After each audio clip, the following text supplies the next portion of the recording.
রুহুল হাদিস মাহমুদুল হক সাহেব, আল্লামা গুরুবি সাহেব, আলিয়াতুল ওসামা, রবীন্দ্র ইসলাম মাদানী, সুদাইদ আল হাবিব, সাখাওয়াত হোসেন রাজি, মনির হোসেন কাসেমি, মুস্তাকুন নবী, আরো কত লোকের নাম বলবে।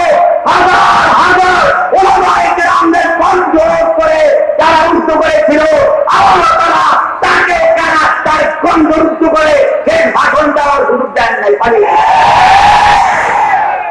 শুধু তাই নয়, রান্না করা খাবারও পেয়ে যেতে পারে নাই। ছেলেরা যখন গেল, আমার তখন মনে পড়লো আর সাদার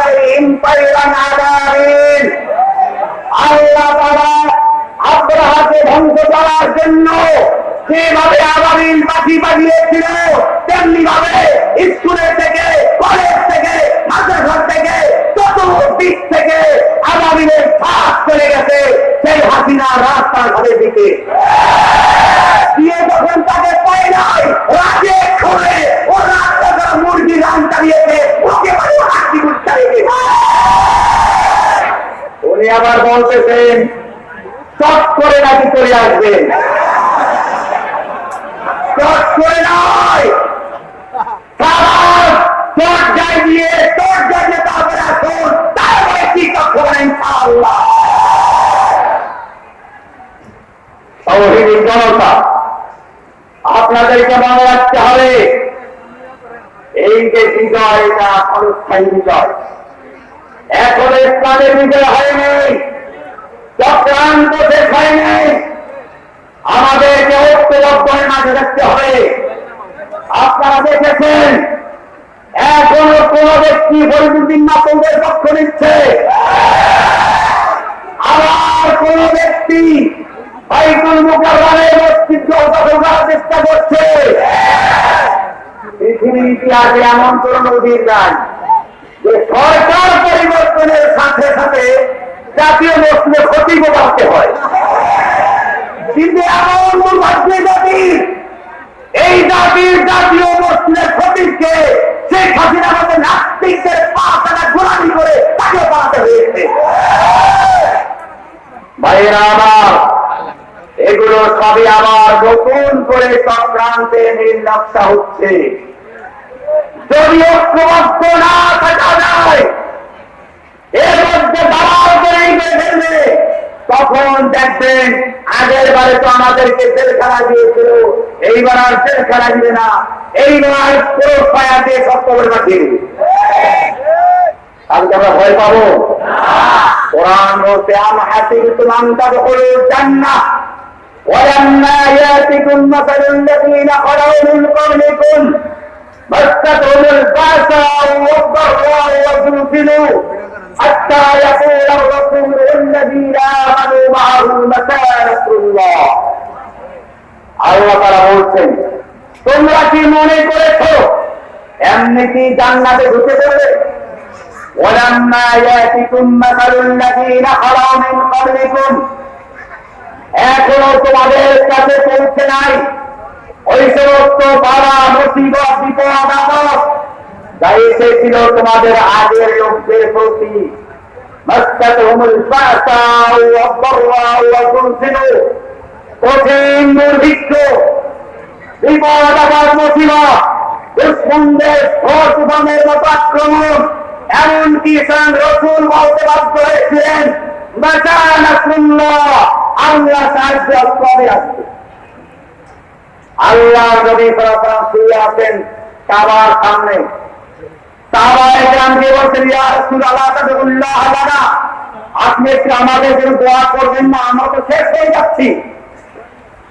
আল্লাহর রাসূল সাল্লাল্লাহু আলাইহি ওয়াসাল্লাম শুয়েছিলেন, বসে পড়লেন, চাদরটা সরালেন, বললেন, দেখো তোমাদের আগে যারা অতিক্রম করেছে তাদের এক একজনকে হাঁটু পর্যন্ত মাটিতে গাড়া হয়েছিল, অথবা তাদের মাথার উপরে কড়া রাখা হয়েছিল, এরপরে মাথা থেকে পা পর্যন্ত তাদেরকে কড়া দিয়ে দিয়ে দুটুকরা করা হয়েছিল, কিন্তু তারপরে তাদেরকে ঈমানের থেকে এক চুল পর্যন্ত বাড়াতে পারে নাই। তোমরা এত সরকারি এরকম ভাবে ব্যস্ত হয়ে গেলে আমাদেরও মনে রাখতে হবে আল্লাহ জমিনে আল্লাহ দিন কায়েম করতে গেলে আমাদেরকেও সে কারণ দিতে হবে, চরম নির্যাতন করতে হবে। আমাকে 7 মাস পর্যন্ত মোটা বেরি পরিয়ে হাতে হ্যান্ডকাপ লাগিয়ে এরপরে একাতে 7 মাস রাখা হয়েছে একাধারে। এরপরে কোর্টে কেমনি উঠানো হতো আপনারা দেখেছেন, পায়ে বেরি হাতে হ্যান্ডকাপ পরিয়ে স্কুলের পুলিশ জ্যাকেট মাথায় হেলমেট এইসব লাগিয়ে তারপরে সামনে পাশে পুলিশ। এমন মনে হয় বিশ্বের সবচেয়ে দুর্ধর্ষ জঙ্গিকে আনা হয়েছে। এটা কেন? ভালো করে মনে রাখবেন, এটা এখানেই শেষ না।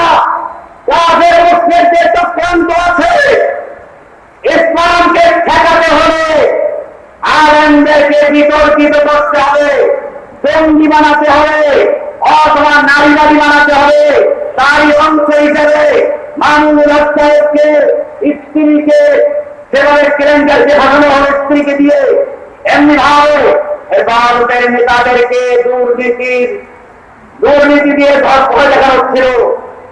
এমনকি যেই সব লোকেরা ওদের 5 টাকা গোলামি করেছে তাদের ব্যাপারেও চক্রান্ত আছে।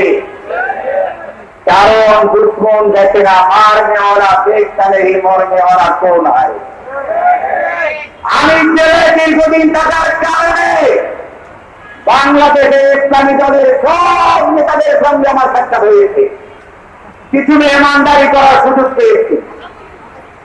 প্রথম যখন প্রবেশ করলাম তখন পেলাম নিজামী সাহেবকে, আমির জামাত নিজামী সাহেবকে, সেক্রেটারি মুজাহিদ সাহেবকে একসাথে গাড়িতে গেছি এবং সবচেয়ে দুর্ধর্ষ ভয়ঙ্কর 8 ছেলে আমি আসিল একত্রিত ছিলাম। নিজামী সাহেব ছিলেন আমার নির্জন বাসের যে বিল্ডিং তার 3 তলার উপরে। এরপরে এগিয়ে মাঝার 3 তলার সেক্রেটারি আমার সাথে খুবই সুসম্পর্ক ছিল। গোলাম পরওয়ার সাহেবকে পেয়েছি, হেফাজতের বন্ধু বান্ধব সবাইকে পেয়েছি, কয়েকজনের নাম বলবো। এরকম ভাবে মাদ্রাসার ছাত্র, স্কুলের ছাত্র, কলেজের ছাত্র, ইসলামের নামে যে কে বলেছে খেলাফত মসজিদ বলেন, ছাত্র মসজিদ বলেন, খেলাফত আন্দোলন, এইভাবে হেফাজতে ইসলাম, জামাতে ইসলাম, সিঙ্গি বলেন, হিজবুত তাহরীর বলেন, সব ধরনের মানুষকে দুষ্কৃতী আমাদের একই এলাকায় বন্দী করে দিয়েছে। আমরা বুঝতে পেরেছি আমাদের মধ্যে যতই ভেদাভেদ থাকুক, দুশ্মন আমাদেরকে ভিন্ন কোনো পরিচয় দেয় না। দুশ্মন আমাদেরকে জানে একটাই পরিচয়, এরা ইসলামের সৈনিক। সুতরাং বুঝতে হবে, আজকে ওলামায়ে কেরাম থেকে বলবো, নিজেদের মধ্যে সামান্য ভেদাভেদ থাকতে থাকুক, ইখতিলাফ থাকবে, সাহাবায়ে কেরামদের মধ্যেও ছিল।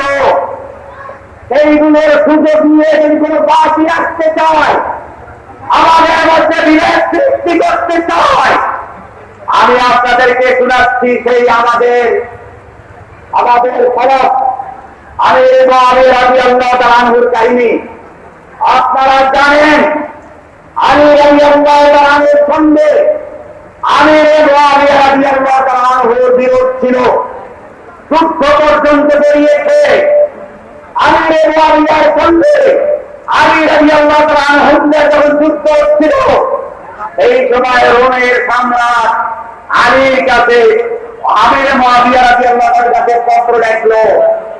ভালো করে শুনুন, রোমের সম্রাট পত্রে উল্লেখ করছে, আমির মুআবিয়া, আমরা জানতে পেরেছি তোমার আমির তোমার সঙ্গে বিরোধ করে, তোমার পাওনা থেকে তোমাকে বঞ্চিত করেছে। তুমি যদি আমাদের সাহায্য নাও তাহলে রোম সম্রাট পূর্ণ শক্তি দিয়ে তোমাকে সাহায্য করবে। আমির মুআবিয়া কি উত্তর দিয়েছিলেন?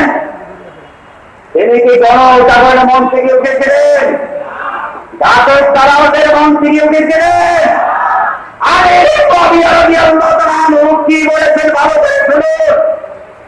তিনি পত্র লেখলেন, ইয়া কাওমার রুম, ওহে রোমের কুকুর, ওহে রোমের কুত্তা, আমার সঙ্গে আমার আমিরের বিরুদ্ধে উঠে এই সুযোগ নিয়ে যদি মুসলিম খেলাফতের দিকে একটা পা